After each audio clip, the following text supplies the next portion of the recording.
2026వ సంవత్సరంలో వృశ్చికం వారి కనుక చూసుకున్నట్లయితే మీ యొక్క రాశి నుంచి 4వ స్థానంలో రాహువు, పంచమ శని, అష్టమంలో గురువు, దశమ స్థానంలో కేతువు. అయితే ఒక్కొక్క ఈ మేజర్ ప్లానెట్స్ని మనం తీసుకుంటాం 2026 ఫలితాలు చెప్పేటప్పుడు, అంటే సంవత్సర ఫలితాలు ఎవరికైనా చెప్పేటప్పుడు.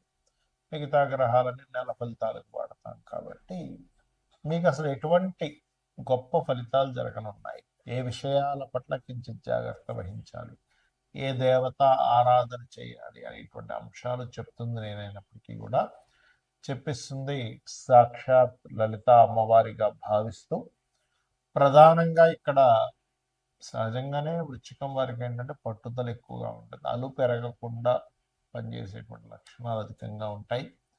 అయితే ఈ ధనభావం మీద గురువు యొక్క దృష్టి ప్రస్తుతం పాపగ్రహ సంబంధంగా ఉన్నందుకు ఇంప్రూవ్మెంట్స్ ఇస్తూ స్ట్రెస్ కూడా జరుగుతూ ఉంటుంది. అయితే ఇక్కడ కొంచెం స్నేహితుల మూలంగా కొన్ని నిర్ణయాలు తీసుకోవడానికి ఎక్కువ స్ట్రెస్ అవుతూ ఉంటారు, 3వ అధిపతి 5లో ఉన్నందుకు. కొన్ని విషయాలు ఆలస్యం చేయడం వల్ల కూడా నష్టపోతారు. ఆలస్యం అమృతం విషం అనేటువంటి సూత్రం ఏదైతుందో దాన్ని కాస్త పాటించాలి, గుర్తుపెట్టుకుని. షేర్ మార్కెట్ జోలికి అసలు వెళ్ళకండి దయచేసి. కొత్త స్నేహితులు, కొత్తగా ఎవరైనా అపరిచితులు పరిచయం తొందరగా వాళ్ళతో కనెక్ట్ అవ్వడం ఇటువంటివి ఏమీ చేయకండి.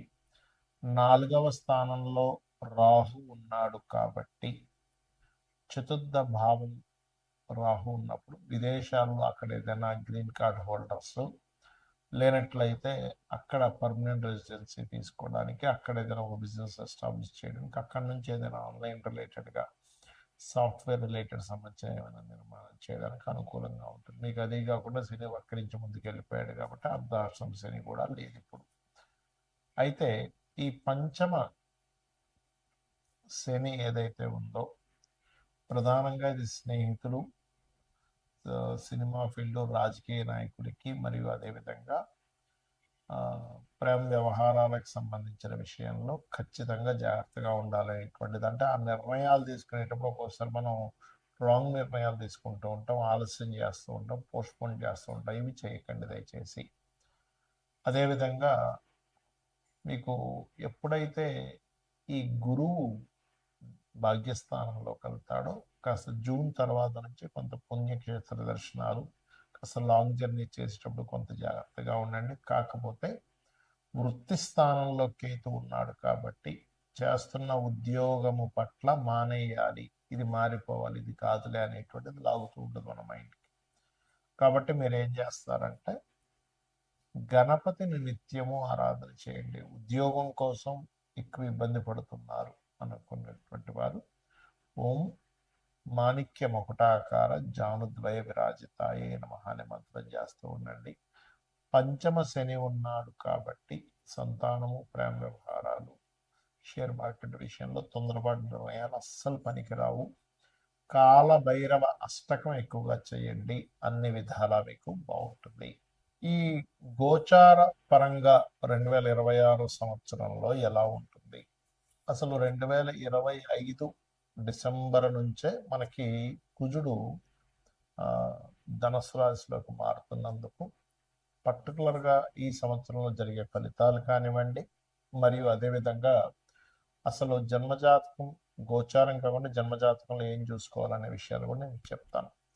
ఫస్ట్ ఆఫ్ ఆల్, ఈ శని మీనరాశిలో ఉంటూ కుజుడు కూడా ధనుసు రాశిలోకి వచ్చినందుకు 2025 డిసెంబర్ నుంచే కొంత ప్రకృతి వైపరీత్యాలు కావచ్చు, అగ్ని సంబంధించినటువంటి ప్రమాదాలు కావచ్చు, అదేవిధంగా ఇంత మనం ఆల్రెడీ 15-20 రోజుల క్రితమే చెప్పాం ఏంటంటే ఫ్లైట్ రిలేటెడ్ సంబంధించిన విషయాలు ఇబ్బంది వస్తుందని. అది యాజ్ ఇట్ ఈజ్ అలాగే జరిగింది మనం చూసుకున్నట్లయితే. అదేవిధంగా ఇక్కడ ఏంటంటే ఒకటే, కొంచెం హెచ్ఐవి లాంటివి పెరుగుతాయి కాబట్టి యువకులు కాస్త తొందరపడి అటువంటి చేసేటప్పుడు కాస్త జాగ్రత్తగా సేఫ్టీగా అది వాడాలి.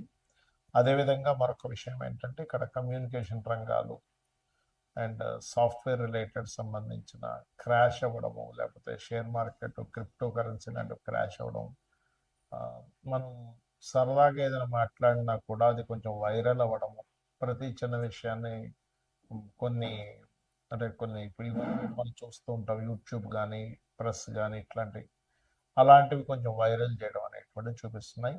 ఆ వైరల్ అవడం వల్ల కొంతమంది దానికి ఆ, కొంత మనస్తాపం చెంది వాళ్ళు కొన్నిటికి గురవడం, కొంతవరకు కొంతమంది ఇలా ఇలా చేస్తారని నన్ను బ్యాడ్ బ్యాడ్ చేస్తారని నన్ను అనేటువంటి దాంతో కొంతమంది ప్రాణాలు కోల్పోవడం కూడా ఉంటుంది. సో అందుకని మీరు ఏం చేస్తారంటే నిత్యము కూడా ఏదైనా ఆలయానికి వెళ్ళడము, చండీ పారాయణం చేయించుకోవడము, ఓం దుమ్ దుర్గాయ నమ, ఓం చండికాదేవి అయి నమ అనే నామస్మరణ చేయడం చేస్తూ ఉండండి. ఇక జన్మజాతకంలో ఏం చూడాలనేటువంటి చాలా మందికి తెలియదు. కేవలం ఏదో ఏలినాటి శని, కాలసర్పదోషం ఉంది, సర్పదోషం ఉంది, ఇవే చూస్తుంటారు. అలా కాదు.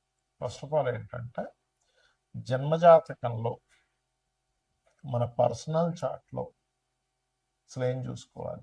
ఎవరికైనా వాళ్ళు ఎదగలేకపోతున్నారు లైఫ్లో, ఎప్పుడు ఏదో ఒక ఆటంకం వస్తుంది అంటే వాళ్ళ పర్సనల్ చార్ట్స్లో ఇట్స్ వెరీ క్లియర్. వాళ్ళకి ఏంటంటే ఒకటే, వాళ్ళ చార్ట్లో ఎక్కడో కేతు సంబంధం ఉంటుంది, లేదా ఏదో పాపగ్రహ సంబంధం ఉంటుంది. అదేంటో లగ్నానికి ఎక్కడ కనెక్టివిటీ వచ్చిందో తెలుసుకొని దానికి సంబంధంగా రెమెడీ చేసుకుంటూ ఉంటే ఖచ్చితంగా వెళ్ళగలుగుతారు. అలాగే మరి కొంతమంది ధనపరంగా ఇబ్బంది పడుతుంటారు. ఎంతో కష్టపడుతున్నానండి, అవ్వట్లేదు, రావట్లేదు, నాకు వెళ్ళినాడు సేన అదా ఇది అనుకుంటారు. కాదు, మీ పర్సనల్ చార్ట్లో ధనాధిపతి అని ఉంటారు. ఆ ధనాధిపతి ఎలా ఉన్నాడు అనేటువంటి చూసుకోవాలి.